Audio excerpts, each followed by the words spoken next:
Zee 24 तास एक पाऊल पुढे। वर्तक मला तुम्ही सांगा, या पुतळ्यांवर बंदी घातली तर महिलांवरचे अत्याचार थांबतील, महिलांवरचे बलात्कार थांबतील, मुंबई, पुणे, नाशिक, औरंगाबाद, नागपूर इथल्या महिला सुरक्षित बनतील। या पुतळ्यांवरती बंदी घातली तर त्याला हातभार नक्कीच लागेल। पहिली गोष्ट मी सुस्पष्ट करू शकतो सर्व प्रेक्षकांसाठी की आम्ही काही तालिबानी वृत्तीचे नाही, आम्ही बुरख्याच्या विरोधात जरूर आहोत। तुमच्या तसा आरोप कोणी केलेला नव्हता, तुम्हाला असं बोलावंसं का वाटलं? मला माझं म्हणणं पूर्ण मांडायला द्याल अशी अपेक्षा आहे, ज्याप्रमाणे दाभोळकरांना तुम्ही संधी देताय। माझं म्हणणं आहे की दाभोळकरांची मानसिकता ही काय हे प्रेक्षकांसाठी म्हणून सांगतो, कारण दाभोळकरांचा त्याच्यामध्ये व्यावसायिक हित आहे हे आम्ही प्रामुख्याने लक्षात घेतलं पाहिजे।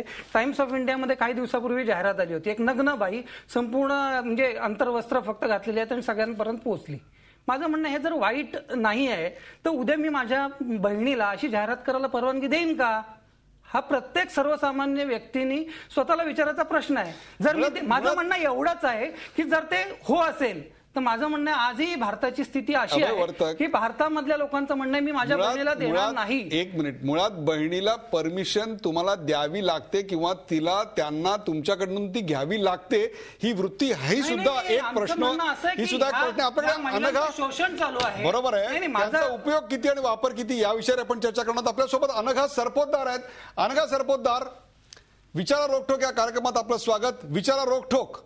नमस्कार, बोला। माझा पहिला प्रश्न हा आहे की अशा प्रकारे पुतळ्यांवरती बंदी आणून किंवा ते दुकानाच्या आतमध्ये ठेवून स्त्रियांवर होणारे हिंसाचार थांबणार आहेत का?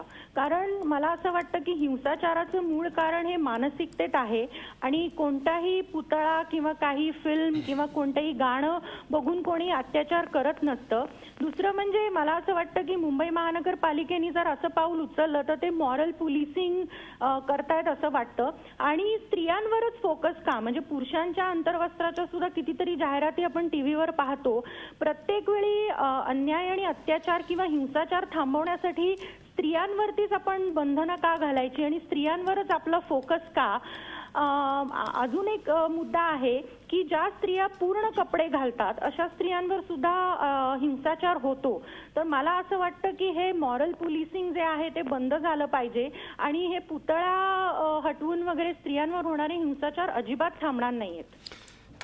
अतिशय वेगळ्या प्रकारची अशी मतं अनघा सरपोतदारांनी व्यक्त केली। ऋतू तावडे यांना मला प्रश्न विचारायचा आहे। ऋतुताई, तुम्ही स्त्रियांवरच्या पुतळ्यांबद्दल आक्षेप घेतलेत, काही वेळा पुरुषांचेही पुतळे असतात, त्याविषयी आपण काय भूमिका घेणार आहात?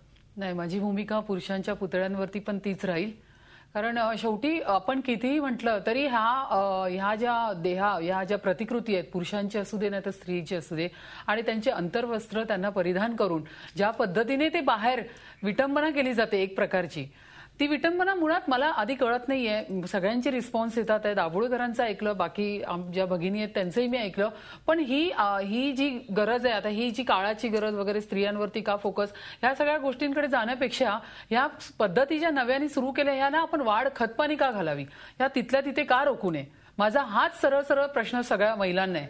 महिला आज स्मिताताईंनी तसा एक प्रश्न विचारला, आता ह्यांनी एक विचारला, परंतु आपण हा जो मुद्दा मांडलेला आहे हा वाईट आहे का? आज आपण भारतीय संस्कृती पद्धत होती, स्त्रियांनी अशा पद्धतीने तर सोडाच पण व्यवस्थितपणे पडद्याआड वगैरे, आता चला ती तशी गरज राहिलेली नाही काळाची, परंतु ज्या पद्धतीमध्ये आता 2 पीस घालून अंतर्वस्त्र घालून जे उभे करतात हे कितपत योग्य आहे? आणि मला असं वाटतं आतापर्यंत मी असं म्हणत नाहीये, बऱ्यापैकी महिलांनी, आता तुम्ही एक अभिनेत्री सांगितली, अशा सगळ्या महिलांची सगळ्यांची प्रतिक्रिया येतात आहे। एक हाऊसवाईफच्या घ्या ना प्रतिक्रिया, त्यांना तुम्ही विचारा ना हे त्यांना योग्य वाटतंय की नाही। बरोबर आहे। या सगळ्या ज्या महिला आहेत मॅडम, त्या सगळ्या एक प्रकारे महिलाच आहेत, त्या महिला कमवत्या आहेत की त्या घरात आहेत, हा मुद्दा नाही। आपल्यासोबत साहेबराव बोरसे आहेत। साहेबराव बोरसे, रोकठोक या कार्यक्रमात आपलं स्वागत। विचारा आपला प्रश्न रोकठोक। सर, माझं म्हणणं असं आहे, बोला। आपण जे हे पुतळे वगैरे याच्यावरती हात घातलेला आहे त्याच्यापेक्षा जे जिवंत मॉडेल्स वगैरे आहेत, जिवंत जाहिराती वगैरे देतात, हॅलो, हा बोला। हा, मग ज्या जिवंत जाहिराती वगैरे आहेत आणि ते शॉर्ट कपड्यांवरती वगैरे जाहिराती देतात, ते अर्धनग्न जाहिराती वगैरे असतात, किंवा हे जे कपडे आहेत हे स्त्रियांनी सुद्धा त्याच्यावरती कपड्यांवरती वगैरे थोडासा आवर घातला पाहिजे असं मला वाटतं. साहेबराव बोरसे यांनी सांगितलेलं की जिवंत महिला ज्या कपडे घालतात त्याच्यावरही एक प्रकारे आवर घातला पाहिजे, सेल्फ एक प्रकारे कंट्रोल असला पाहिजे. मला यायचं आहे भरत दाभोळकर यांच्याकडे. भरत दाभोळकर, कुठेतरी माझा एकच प्रश्न आहे. हा बोला. की आपण एक क्षणभर धरून चालू की आपण हे पुतळे बंद करूया, सगळे आतमध्ये ठेवून देऊन ते कधीही बाहेर दाखवता येत नाही असं करूया आपण. पण ज्या आता कॉलेजमधल्या मुंबई, पुणे, दिल्ली, बँगलोर मधल्या मुली ज्या कॉलेजमध्ये जातात त्या टाईट जीन्स घालतात किंवा टाईट टी शर्ट घालतात आणि त्यांचं अनुकरण लहान गावातल्या मुली करतात, तर कुठल्याही पक्षाची शामत आहे का की या मुलींना सांगायला की तुम्ही असे कपडे घालून बाहेर पडू शकत नाही?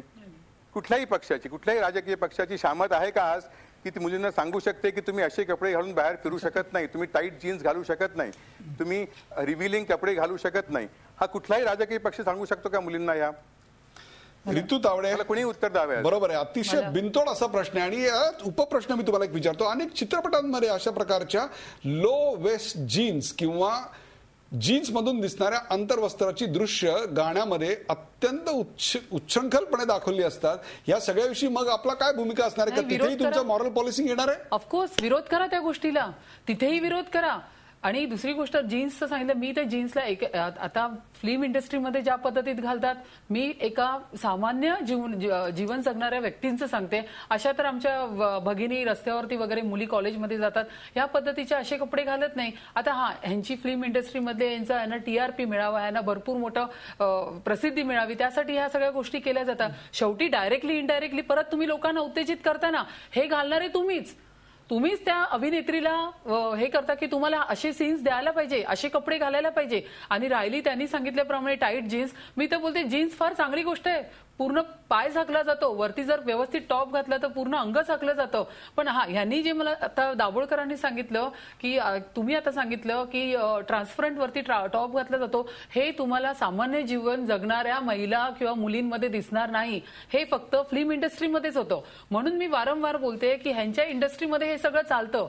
दाभोळकरांच्या नजरेतून त्यांना सगळं योग्य वाटतंय. तुमचं असं मत आहे, बरोबर आहे, तुमचं असं मत आहे जाहिरातीत जे दिसतं ते जीवनात नसतं किंवा जीवनात जे आहे ते जाहिरातीत नसतं. अशा प्रकारची एक भूमिका आता ऋतू तावडे यांनी मांडली आहे. झी 24 तास, एक पाऊल पुढे.